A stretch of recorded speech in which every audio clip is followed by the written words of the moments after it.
Aloha, I'm Jay Fidell.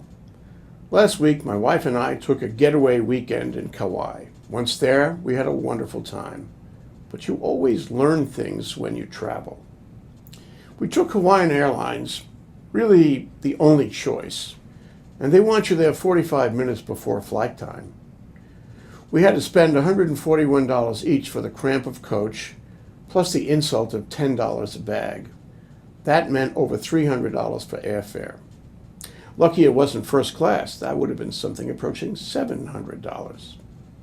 Then we had to wait on the TSA line to present our papers, take off our shoes, enjoy a good scan.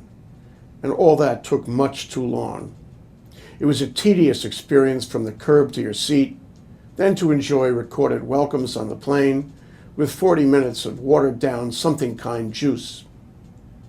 At the other end, we rented a car for $221 after rejecting their insufferable scare pitch on additional but unnecessary insurance that would save our bacon in the event of a collision.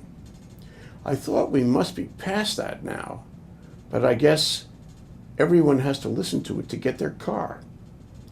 $200 is not small change for a car over a weekend when you're only going to your hotel and driving maybe 100 miles. I kept thinking how much more comfortable we would have been if we could have had our own car and how it wouldn't have cost us anything. We saw a lot of tourists, and I guess that's good for the economy, but we didn't see anyone we knew on the plane, at the hotel, or any other place on Kauai. I don't think there were a lot of people from Honolulu there that weekend. I would also guess that that would be so every weekend. This was different from the igloo days of our youth, where everyone you knew rushed off for a weekend on a neighbor island. We called them outer islands in those days. They went in scant clothes, carrying beach mats and igloos filled with picnic stuff. It felt like everybody on the plane knew each other. In those days, it was fun, it was inexpensive. After our time on Kauai on this trip, we flew back the same way, but there was a little surprise at the airport in Lihue.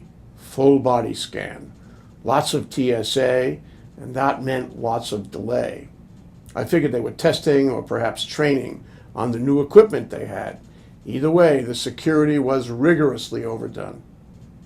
All in all, the creature comfort payload of this trip was well outweighed by the breathtaking travel expense and the distraction of navigating through the security obstacles. I kept thinking how much better such a trip would have been if we could just have gone on a ferry. You know, the super ferry. Yes, we have no ferry in Hawaii.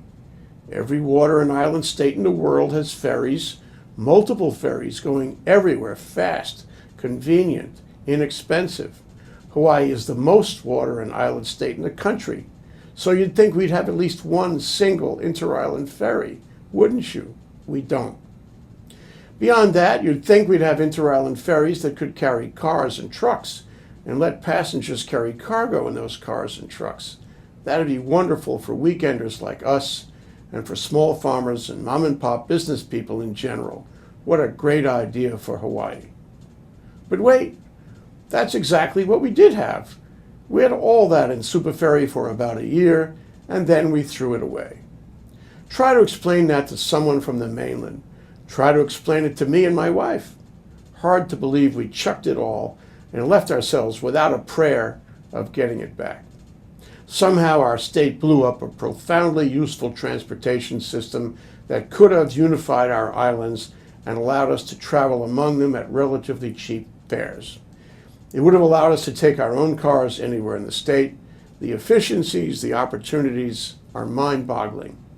It would have made the neighbor islands an extension of Oahu and vice versa, but we rejected all of that. Why exactly did we reject it?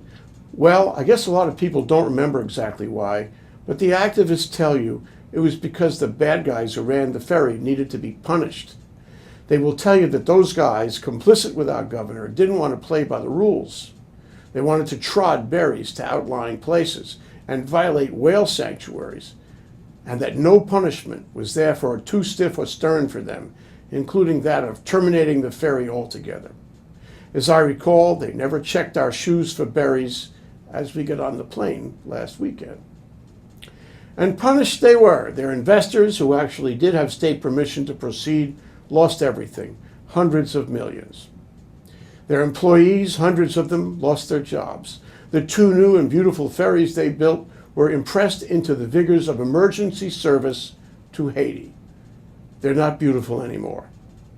The last news story I've seen appeared in PBN last week, reporting that other harbor users and the public would have to pick up the cost of the abandoned $40 million of dock facilities the state had installed for Superferry.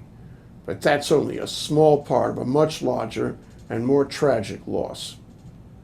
Make no mistake, the need for ferries in Hawaii has not gone away. We're still an island state, and we still have a desperate need for inter-island transportation and light cargo. A ferry or a system of ferries could still provide a much-needed economic and social benefit for our people. But there's been no hue and cry to bring Superferry back.